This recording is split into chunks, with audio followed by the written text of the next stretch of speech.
পাড়ার দুই আজব ব্যক্তি, গোপাল ভাঁড় আর ভোলা কাকা। একদিন বাজারে দেখা হতেই তারা দুজনে ঝগড়া শুরু করলো।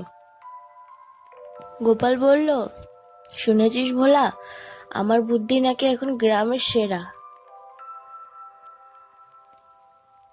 ভোলা নাক ছিটকিয়ে বলল, তোর বুদ্ধি?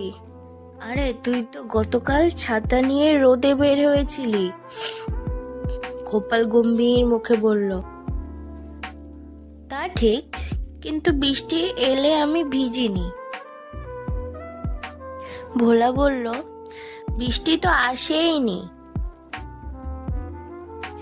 গোপাল চোখ টিপে বলল, এই জন্যই তো বলি আমার বুদ্ধিতে বৃষ্টি ভয় পায়। চারপাশের লোকজন হেসে গড়াগড়ি। ভোলা হার মানবে কেন? সে বলল, আমি কাল এমনই জাল ফেলেছি, মাছ না থাকলেও জাল নিজেই লাফাচ্ছিল।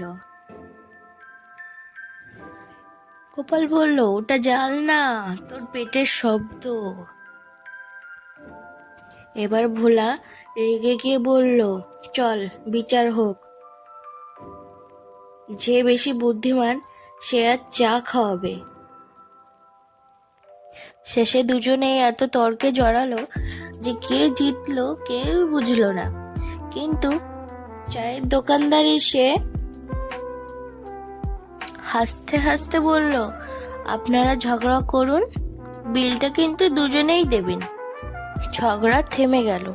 দুজন একসাথে বলল, চা এত দাম কেন?